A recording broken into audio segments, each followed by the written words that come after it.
사람은 누구나 이 땅 가운데서 이상향을 그립니다. 이 땅에서 누리고 싶은 그러한 이상향이 있습니다.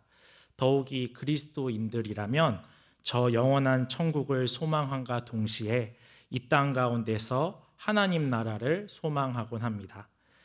이 땅 가운데 아무런 갈등도 없고 또 문제도 없고 평안이 있는 그러한 삶을 꿈꿉니다.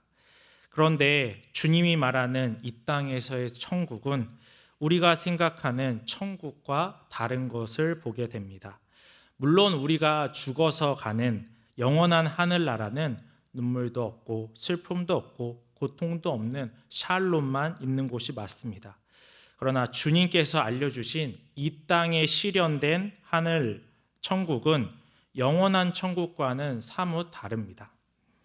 그러다 보니 많은 그리스도인들은 영원한 천국은 소망하지만 이 땅에서의 천국은 소망하지 않는 그러한 경향이 있습니다. 아니, 이 땅에 정말로 하나님의 나라가 도래했는지, 정말 이 땅에 하나님의 나라가 있는지 의심합니다. 분명 주님은 이 땅 가운데 천국이 왔다고 선언을 하셨는데 많은 신자들은 천국 가운데 지옥을 살곤 합니다. 특별히 예수님을 모르는 자들에게 천국을 소개하지 못합니다. 그러나 이것은 하나님이 원하시는 게 아니에요. 신자라면 이 땅에서 천국을 누리며 이 천국을 소개하며 살기를 원하십니다. 그렇다면 어떻게 우리가 이 땅에서 천국을 누리며 소개하는 그러한 삶을 살 수 있을까요? 그것은 천국이 어떤 곳인지를 바르게 이해하면 됩니다. 그런 의미에서 오늘 본문은 비유를 통해서 천국의 비밀을 알려주십니다.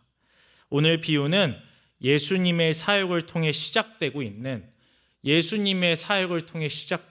하나님의 나라, 곧 이 땅 가운데서의 천국이 어떠한 곳인지를 소개하고 있습니다. 우리 주님은 마태복음 13장부터 계속해서 이 땅에서 시작된 하나님 나라를 비유로 말씀하셨습니다.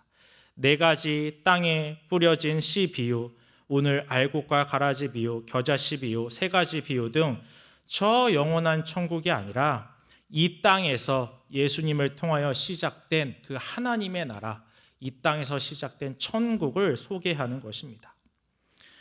주님께서 이렇게 비유로 말씀하신 이유는 당시의 유대인들이 가졌던 하나님 나라에 대한 오개념을 바로잡기 위함입니다.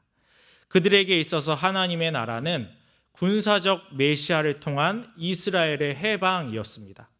당시 로마의 속국으로 있었기 때문에 이들은 자기 선민들, 이스라엘 백성들로만 구성된 그러한 하나님 나라를 생각했습니다. 이들은 천국에 대한 잘못된 이해로 그들의 신앙과 타인의 신앙을 망치고 있었습니다. 마찬가지로 오늘 주님께서 우리에게 이 말씀을 주신 것은 우리가 생각하는 천국의 개념을 바르게 정립하여서 이 땅 가운데 하나님 나라를 누리게 하고 복음을 전하게 하기 위함입니다. 오늘 말씀을 통해서 다시 한번 이 땅 가운데서 천국을 누리며 천국을 소망하며 천국을 모르는 자들에게 천국을 소개할 수 있기를 주님의 이름으로 축복합니다. 오늘 본문은 먼저 이 땅에서의 천국이 어떤 곳인지를 보여줍니다. 24절에서 26절을 한번 읽어보겠습니다. 시작.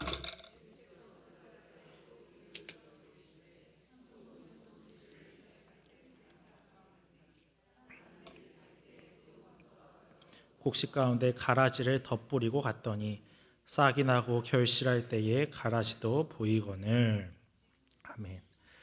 24절에서 주님은 다시 한번 천국의 비밀을 비유로 알려주십니다. 주님은 천국을 이렇게 정의합니다. 천국은 좋은 씨를 제밭에 뿌리는 사람과 같다라고 말씀합니다. 그러나 이것은 천국이 사람이라는 의미가 아니라 좋은 씨를 제밭에 뿌리는 사람의 경우와 같은 것으로 이해해야 합니다. 우리말 성경을 보면 조금 더 쉽게 이해하실 수 있는데요. 우리 우리말 성경 24절을 함께 읽어보겠습니다. 시작. 예수께서 또 다른 비유를 들어 말씀하셨습니다. 하늘나라는 어떤 사람이 자기 밭에 좋은 씨를 뿌린 것에 비유할 수 있습니다. 여러분, 지금 이 말씀이 머릿속에 그려지십니까? 천국은 어떤 사람이 밭에 좋은 씨를 뿌리는 경우와 같다라는 것입니다. 여러분, 씨를 뿌린다는 게 어떤 의미입니까? 씨를 뿌린다는 것은 성장과 열매를 전제합니다. 씨를 뿌린다는 것은 그 씨가 발아하여서 싹이 나고 성장하여 열매까지 맺히는 것을 생각할 수 있습니다. 특별히 주님께서는 34절에서 43절까지 이 비유, 가라지 비유에 대한 해석을 주셨는데요. 37절, 38절을 우리 한번 읽어보도록 하겠습니다. 시작.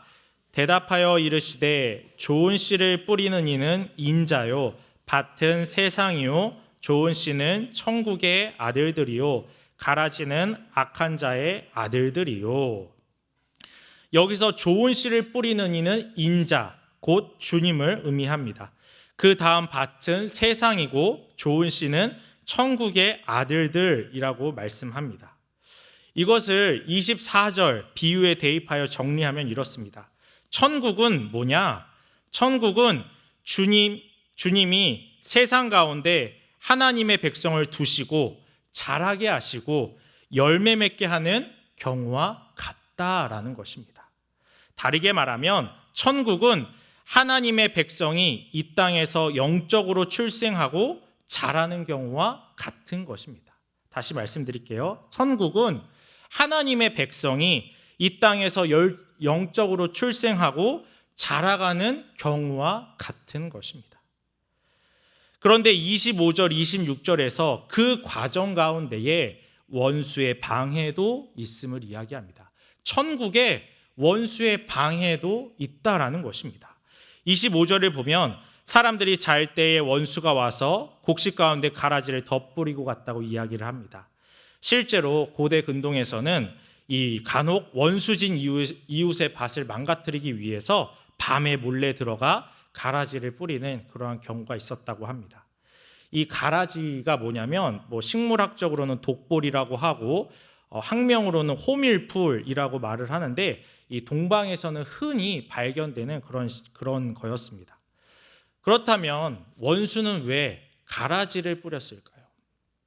왜 그 밭을 망치려고 가라지를 뿌렸을까요? 몇 가지 특징 때문이에요. 첫 번째는 그 가라지는 이삭이 팰 때까지는 밀과 거의 유사하다라는 거예요. 그러니까 이삭이 다 거의 자라기까지 그 육안으로는 처음에는 잘 구분이 안 된다라는 것입니다.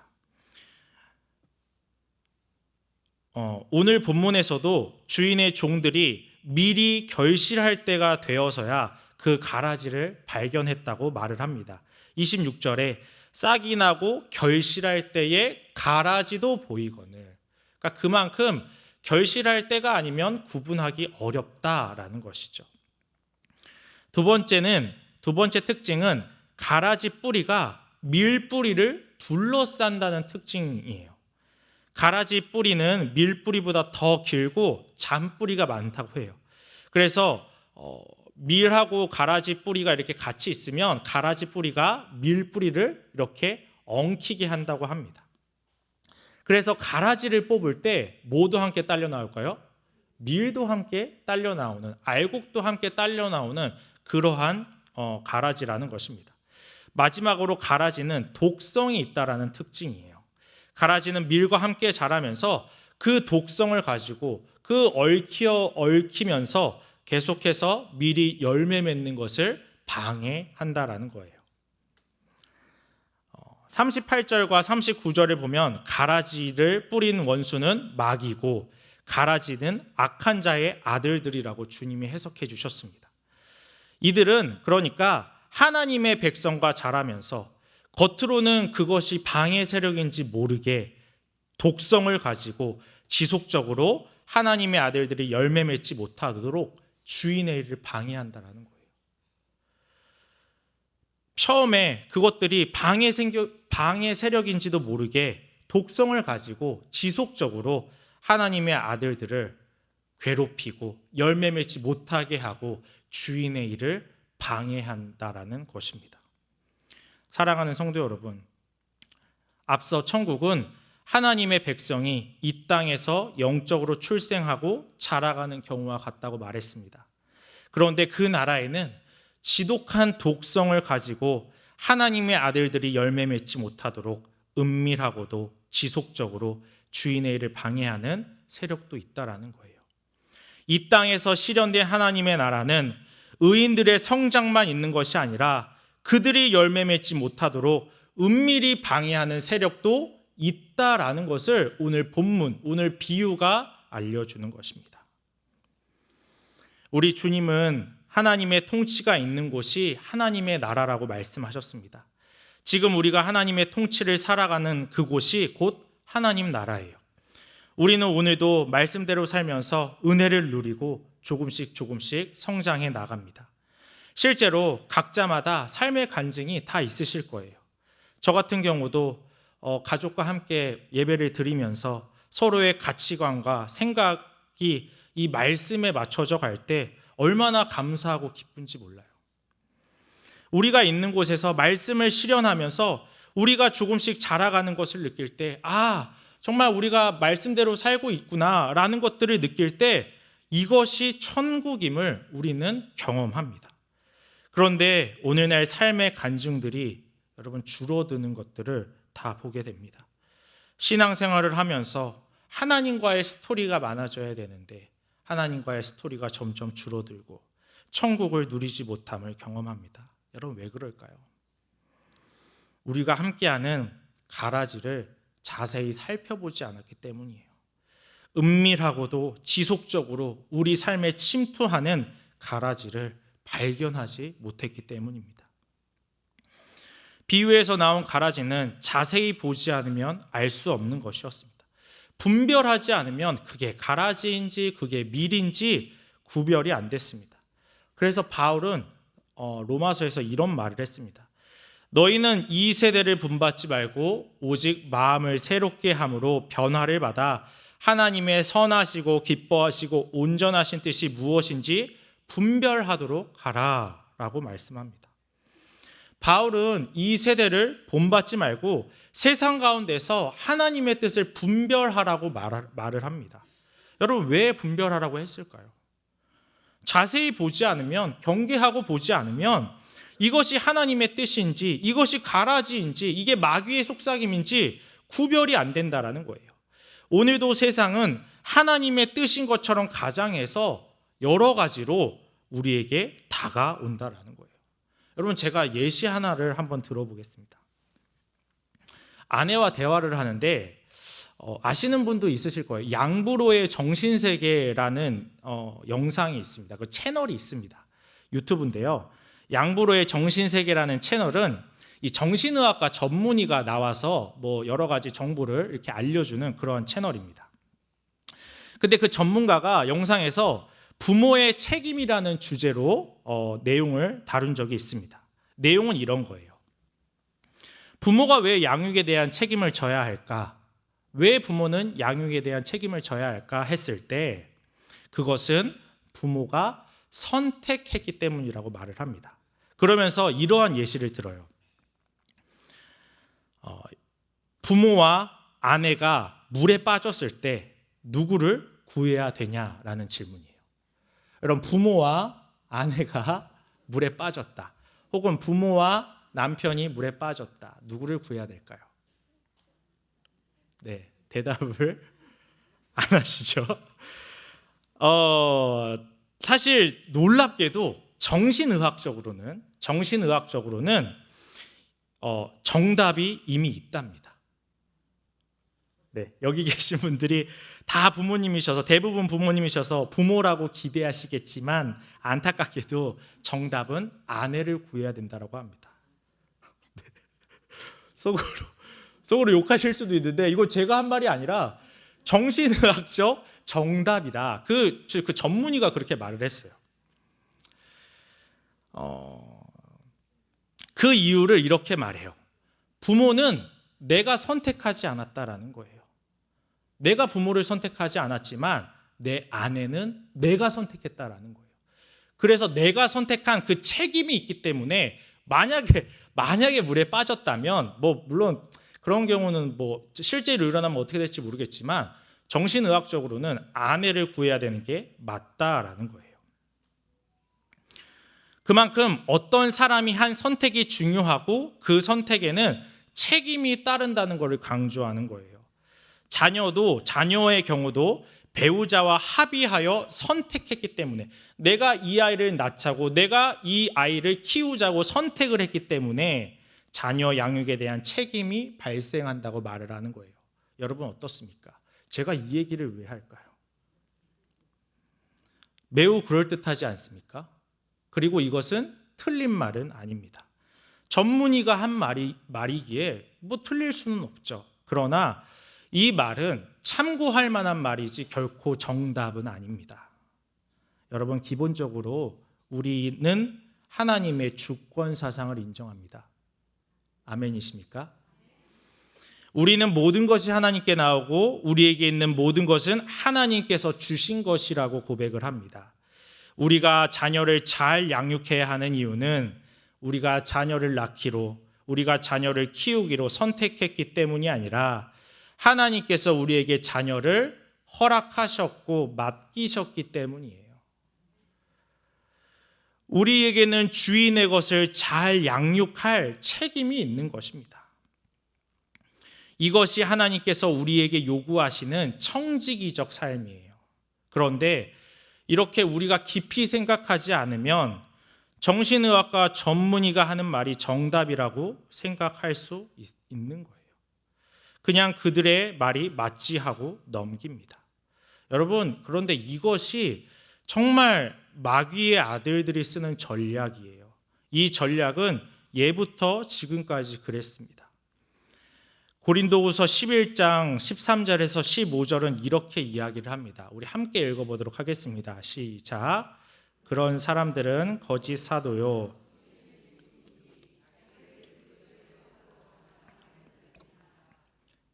이것은 이상한 일이 아니니라. 사탄도 자기를 광명의 천사로 가장하나니 그러므로 사탄의 일꾼들도 자기를 의의 일꾼으로 가장하는 것이 또한 대단한 일이 아니니라. 그들의 마지막은 그 행위대로 되리라. 아멘. 여러분, 당대에 거짓 사도들이 했던 말은 다른 말이 아니었어요. 굉장히 뭔가 이질적이고 거부감이 있는 그런 말이 아니었어요. 우리가 지금 오늘날에 많은 설교를 듣고 많이 깨달았기 때문에 그 당시 했던 말들이 이질적으로 느껴지지만 사실은 그렇지 않아요. 거짓 사도들이 무슨 말을 했었냐면 예수를 믿어야 구원을 받는 게 맞는데 추가적으로 율법을 지켜야 된다고 말을 했던 거예요. 지금 우리가 이 말을 들으면 굉장히 거부감이 느껴지지만 당대 유대인들을 한번 생각을 해보십시오. 그들은 평생의 율법을 지키는 삶을 살고 있었어요. 도리어 예수 그리스도를 믿는 그 믿음이라는 것이 오히려 추가된 거예요. 구원에 있어서. 그러니까 예수 그리스도를 믿고 율법을 추가적으로 지켜야 된다는 건 너무나도 맞는 말이지. 그래, 예수 그리스도만 믿음으로 구원을 받는 게 아니라 추가적인 그 율법 지킴으로, 율법 준수로 내가 구원을 받는 게 맞지, 그렇게 이해했던 것입니다. 그러니까 많은 사람들은 이 광명의 천사로 다가와서 하는 이야기, 바울이 그것을 뭐라고 합니까? 사탄이 하는 말이다. 그거는 속이는 거라 말씀을 하는 거 아닙니까? 많은 사람들은 광명의 천사로 다가와 하는 이야기를 자세히 살펴보지 않았던 거예요. 분별하지 않았던 거예요. 그렇기 때문에 그들의 거짓 사도의 말에 속았다라는 것입니다. 여러분, 오늘도 세상은 광명의 천사로 가장하여서 우리를 계속해서 속이려 들어요. 그들은 우리에게 그럴싸한 말로 우리를 감싸고 우리의 눈을 가립니다. 여러분, 잘 한번 생각해 보세요. 오늘날 세상에서 하는 말을 보면 결국 자기 감정과 자기 결정권에 초점을 맞추게 합니다. 모든 것이 다 자기에게 초점을 맞추게 해서 내 선택, 내 감정, 내 기준이 가장 중요한 것으로 생각하게 합니다. 여러분, 자녀에게 교육할 때 내 감정, 내 선택을 우선시하도록 가르쳐요. 계속해서 네 감정을 말해라. 네 하고 싶은 대로 해라. 숨기지 말아라. 그렇게 가르칩니다. 결국 하나님이 아니라 계속해서, 그러니까 이게 맞는 말 같아요. 근데 계속해서 조금씩 약간 이상한 말로 우리를 자꾸 그렇게 흔드는 거예요. 나에게 초점을 맞추게 하는 거예요. 하나님이 아니라 나에게. 하나님이 아니라 나에게 초점을 맞추게 합니다. 여러분, 그러나 그렇게 될수록 우리는 어떻게 될까요? 여러분, 아무것도 아닌 것 같지만 그 자체로 열매가 맺어지지 않는 거예요. 여러분, 요한복음 15장 4절 말씀 우리 한번 같이 읽어보겠습니다. 시작. 내 안에 거하라. 나도 너희 안에 거하리라. 가지가 포도나무에 붙어있지 아니하면 스스로 열매를 맺을 수 없음같이 너희도 내 안에 있지 않으면 그러하리라. 여러분, 초점을 하나님에게서 나로 옮기는데 어떻게 우리가 열매를 맺을 수 있겠습니까? 이게 바로 사단의 전략이라는 거예요. 마귀의 아들들은 오늘도 우리와 탁 붙어서 우리가 열매 맺지 못하는 성도, 곧 종교인으로 만든다는 사실입니다. 여러분, 이제 우리 자신을 한번 점검해 봤으면 좋겠습니다.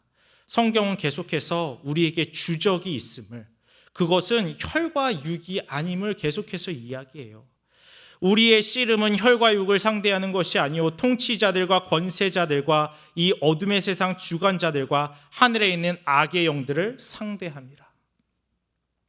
우리의 주적은 통치자들과 권세자들과 세상 주관자예요. 악의 영들입니다. 그들이 하는 소리, 그들이 만들어낸 문화, 그들의 가치관입니다. 성도 여러분, 이 세상 속에서 하나님의 백성으로 살아가면서 주인의 일을 방해하는 세력을 여러분 인지하고 계십니까? 오늘도 내가 속한 곳에서 우리로 열매 맺지 못하게 하는 소리에 여러분 어떻게 대응하고 계십니까? 안일하게 대응하고 계시지는 않습니까? 여러분, 그들의 말도 옳고 저들의 말도 옳고 나에게 피해만 끼치지 않는다면, 내게 민폐만 안 된다면 어떤 의견도 그럴 수 있다고 여러분 생각하고 계시지 않습니까? 여러분, 분별하고 또 분별하고 분별하셔야 됩니다. 여러분, 한창 세계적으로 선교가 성행할 때 선교사님들이 부딪혔던 그런 문제가 있었어요. 19세기에. 그것은 그 나라에 뿌리 깊게 박혀있는 그 문화를 어떻게 할까였습니다. 복음이 들어갔어요. 그런데 그 문화와 자꾸 이렇게 잘 안 되는 거예요. 그럴 때 뭐 몇 가지가 있지만 선교사님들이 한 가지 또 그 방책을 세운 게 이런 거였어요. 무비판적인 수용. 복음은 복음 따로, 그들의 문화는 문화 따로, 그들의 문화를 존중해 주자 하는 거였어요. 여러분, 어떻게 됐을까요? 물론 이게 그 수많은 시행착오 중에 하나였습니다. 어떻게 됐냐면 혼합주의가 팽배해지고 결국 신앙이 성장하지 못하는 그러한 결과를 받을 수밖에 없었다라는 거예요. 우리는 이렇게 들으면 당연한 거 아니냐고 말할 수 있지만 오늘도 우리는 세상의 문화, 세상의 소리에 아무런 필터 없이 받아들이고 있는 것이 많이 있는 것을 보게 됩니다. 여러분, 10월 말에 뭐가 있는 줄 아세요? 10월 말? 아세요? 헬로윈데이? 누가 할로윈데이라고 말하면 요즘 사람들은 발음이 이상하대요. 헬로윈데이. 네. 헬로윈데이가 있어요. 그런데 그 헬로윈데이가 공교롭게도 어느 날과 겹치냐면 종교개혁주의가 겹칩니다. 여러분, 그런데 얼마나 이 시대 많은 청소년들, 청년들, 심지어는 제 딸아이가 이제 어린이집을 다니는데 어린이집에서도 할로윈 그 복장을 하고 와라 뭐라는 것들을 받게 됩니다. 그리고 우리 많은 청소년들, 청년들이 그 헬로윈데이에 무비판적으로 얼마나 수용하는지 몰라요. 부모님조차도 하나의 문화, 하나의 축제로 여깁니다. 그러니까 아무도 이상한 걸 모르는 거예요. 아무도 그것들이 이상하다는 걸 인지를 못한다는 것입니다. 여러분, 그런데 어떻게 귀신을 섬기는 나를 하나님을 섬기는 공동체가 수용하면서 성령의 열매가 맺기를 기대할 수 있겠습니까? 여러분, 할로윈데이인지 헬로윈데이인지 귀신을 섬기는 날이에요.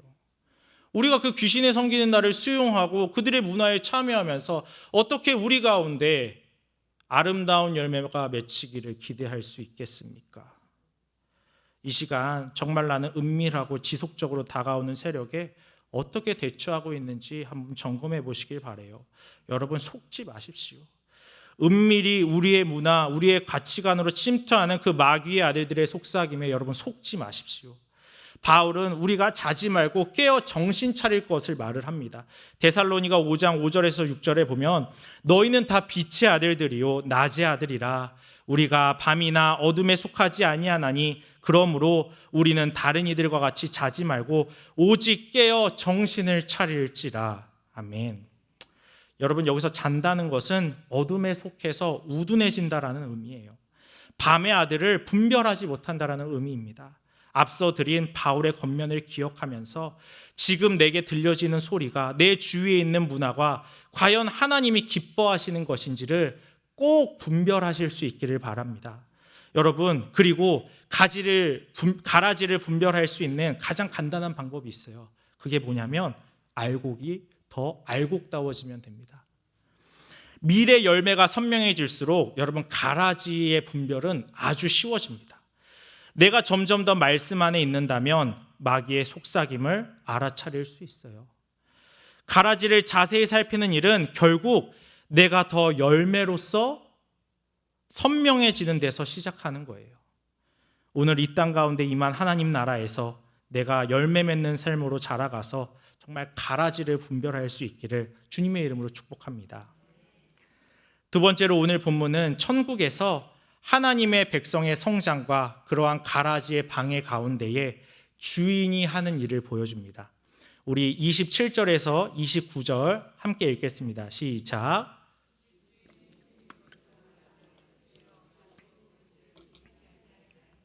그런데 가라지가 어디서 생겼나이까? 주인이 이르되 원수가 이렇게 하였구나. 종들이 말하되 그러면 우리가 가서 이것을 뽑기를 원하시나이까? 주인이 이르되 가만두라.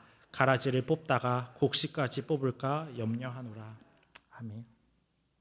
27절에서 주인의 종들은 주인에게 이렇게 이야기를 해요. 이 가라지가 어디서 생겼습니까? 그랬더니 주인은 원수가 그렇게 하였구나 라고 대답을 해요. 주인은 지금 누가 방해를 하는지 그들이 어떻게 하고 있는지를 알고 계신다라는 거예요. 다시 28절에서 그러면 주인께서는 이것을 뽑기를 원하시나이까 하고 묻습니다. 여러분 상식적으로 가라지가 보이면 어떻게 해야 되죠? 뽑아야 됩니다. 왜냐하면 앞서 제가 말씀드렸듯이 가라지에는 독성이 있어서 그 밀에 열매 맺는 것을 방해하기 때문이에요. 뽑아야 돼요. 더욱이 더 많은 수확량을 생각한다면 여러분 가라지를 뽑으면 더 많은 수확량을 기대할 수 있지 않겠습니까? 더 많은 수확량을 생각한다면 가라지는 일찍이 뽑아버려야 돼요. 사실 밀과 가라지 구분하는 것은 어렵지만 불가능한 건 아닙니다. 자세히 들여다보면 밀인지 가라지인지 구분할 수가 있어요. 그러니까 보일 때 뽑아야 되는 게 맞는 거예요. 그래야 건강하고 좋은 밀을 더 수확할 수 있습니다. 그런데 오늘 주님께서 우리의 모든 생각을 뒤엎고 이렇게 말씀합니다. 가만두라. 여러분 종들 입장에서 주인의 말이 이해되지 않을 수도 있어요. 더 건강하고 많은 양의 열매를 위해서라도 또 그 독성으로 인해서 고통받는 열매를 위해서라도 가라지는 뽑아야 됩니다. 한번 알곡 입장에서도 생각해 보십시오. 여러분 알곡 고통받고 있지 않겠습니까? 가라지 때문에 제대로 된 열매를 맺기가 어려운데 빨리 내 옆에 있는 가라지를 뽑아야지 왜 가만히 계실까라고 생각하지 않겠습니까? 가만두라는 말은 마치 자신을 내버려 두는 것처럼 이해되지 않겠습니까? 여러분 그런데 주인이 알곡의 고통을 몰라서 가만두라고 했을까요? 주인이 정말 가라지를 뽑을 능력이 없어서 가만두라고 하셨을까요? 그렇지 않습니다. 우리 29절을 다시 한번 읽어보겠습니다. 시작. 주인이 이르되 가만두라. 가라지를 뽑다가 곡식까지 뽑을까 염려하노라. 여러분 주인은 능력이 없어서 몰라서 그런 게 아니라 알곡을 위해서 뽑지 말라고 하신 거예요. 여러분 실제로 제가 말씀드렸다시피 가라지 그냥 뽑아도 됩니다. 그런데 그 가라지가 그 밀을 감싸고 있기 때문에, 그 뿌리가 밀을 감싸고 있기 때문에 일부는 딸려서 뽑힐 수밖에 없는 거예요.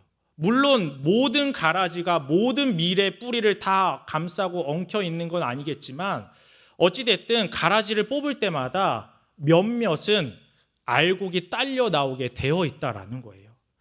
저도 모교 청년부에 있을 때 방학 때마다 농촌 봉사활동을 많이 갔었어요.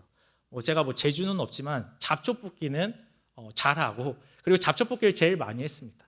잡초를 뽑아봤는데 뽑을 때마다 꼭 몇 개는 그 알곡까지 같이 뽑히는 거예요. 그래서 옆에 계신 어르신분들께 욕을 많이 먹었던 그런 기억이 있습니다.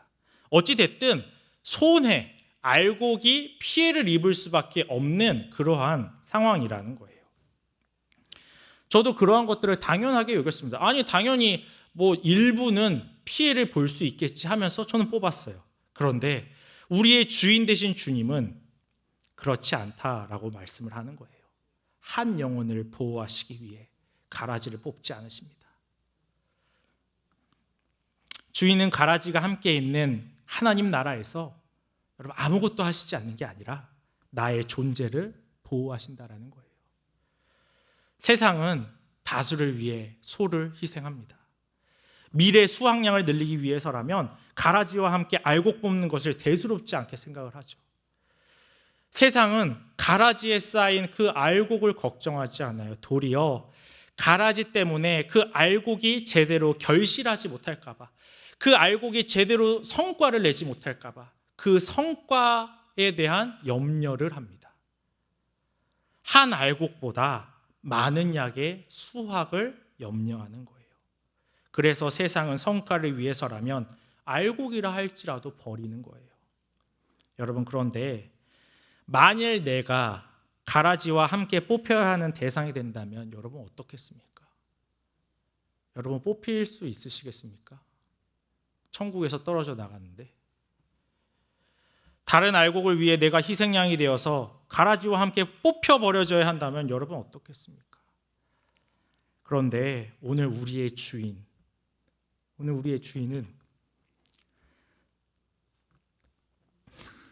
한 사람도 잃어버리지 않는다고 말씀하는 거예요. 주인은 결실하지 못할까 봐 염려하시는 게 아니라 알곡 그 자체를 염려하고 계시는 거예요. 조금 더 풀어서 이야기하면 주님은 우리가 가라지 때문에 더 죄악으로 물들고 하나님의 영광에 흠집 낼 것을 염려하시는 게 아니라 나의 존재가 상할까 봐 염려하시는 거예요. 여러분, 사실 우리는 뽑혀도 할 말이 없는 존재들입니다. 생각해 보십시오. 가라지로 인해서 어차피 열매가 맺히지 않는다고 생각해 보십시오. 그 알곡이 이미 악에 많이 물들었다고 생각해 보십시오.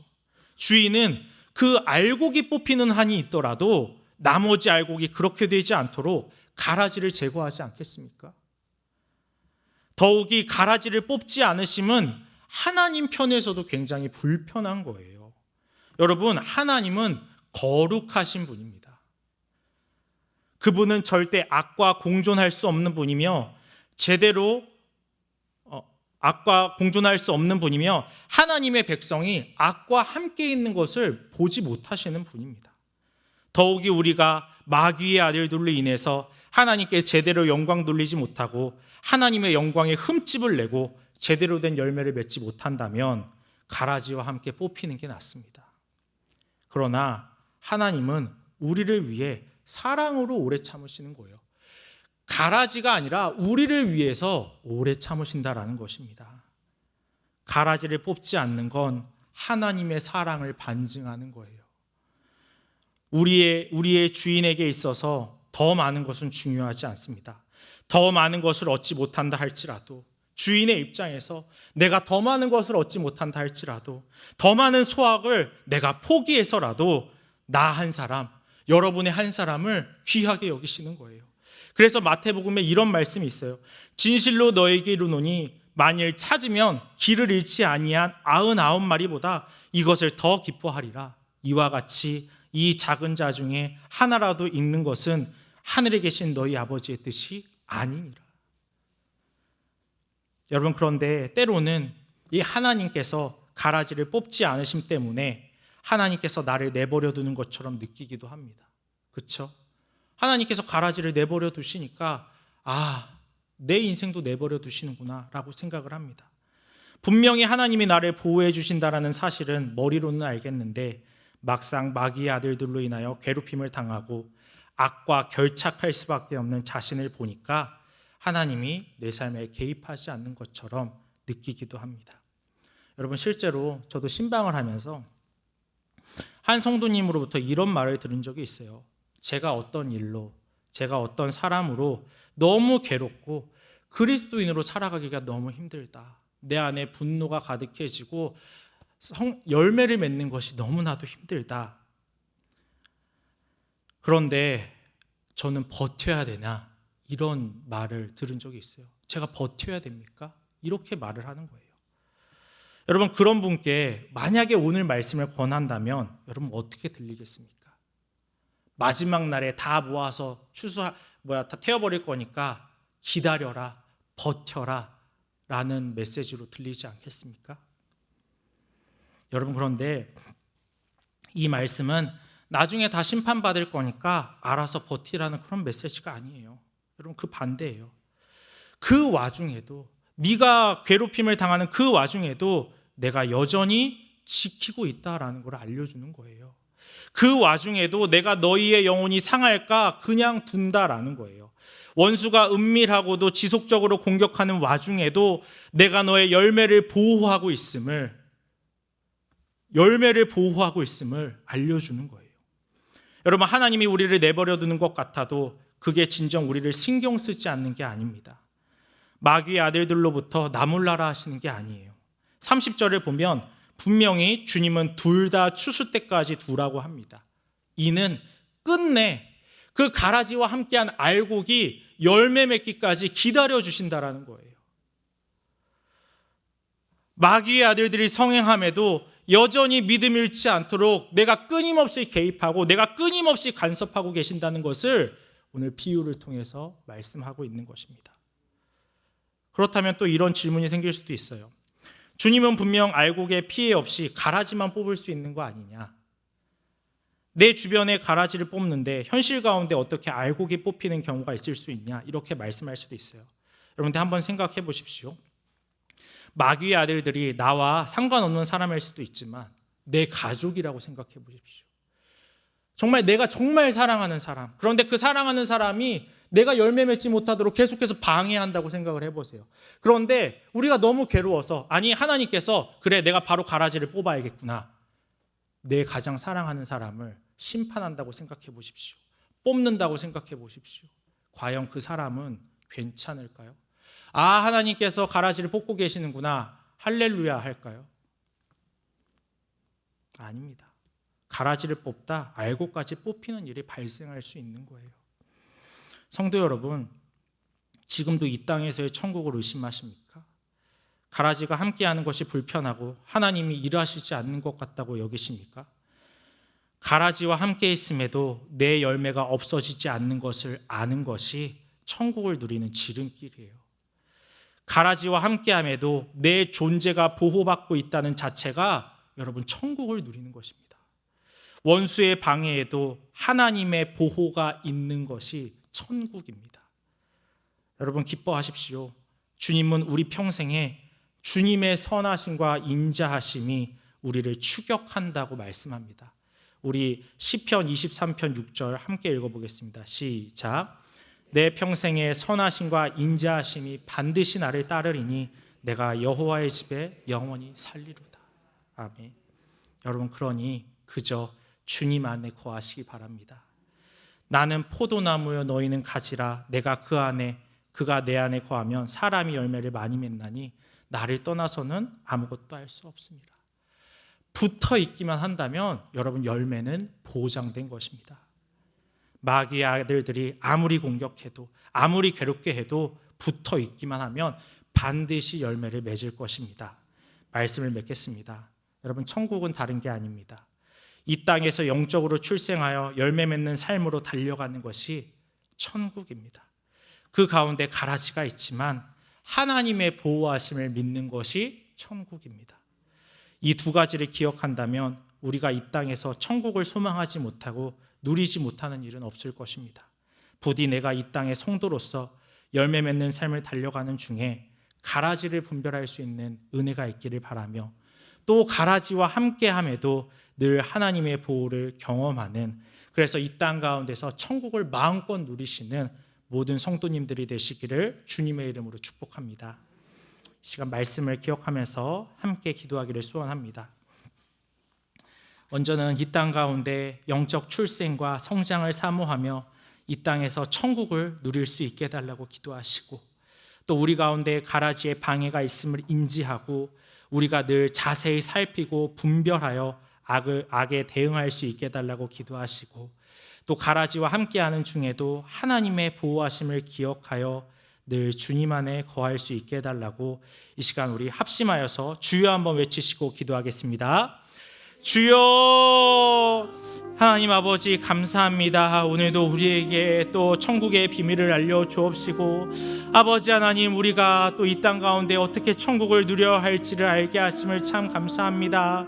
하나님, 이 땅 가운데 우리가 영적으로 출생하여 성장이 있는 것이 곧 천국인 줄을 하나님 믿음으로 고백합니다. 우리가 이 땅 가운데 그리스도 안에 살아가면서 열매 맺는 삶으로 나아가는 것이 곧 천국임을 아버지 고백합니다. 그러나 그 가운데 가라지의 방해가 있고 우리를 그 열매 맺지 못하도록 하는 그 방해도 있는 줄 압니다. 하나님, 우리가 이 시간 깨어있게 하여 주옵시고 아버지 자세히 분별할 수 있는 하나님 그 눈을 허락하여 주셔서 아버지 하나님, 우리가 그 가라지에 방해해도 아버지 흔들리지 않을 수 있도록 인도하여 주시옵시고, 우리가 더 열매로, 우리가 더 선명한 열매로 나아갈 수 있도록 아버지 인도하여 주시옵소서. 아버지, 우리가 이 땅 가운데서 천국을 소망하지 못하고 이 땅에서의 천국을 누리지 못하는 것이 아니라 하나님 정말 이 땅에서 하나님 천국을 누릴 수 있도록 인도하여 주시옵시고, 그 가라지의 방해 가운데에서도 아버지 늘 보호하시는 그 하나님의 손길을 아버지 알 수 있도록 인도하여 주시옵소서.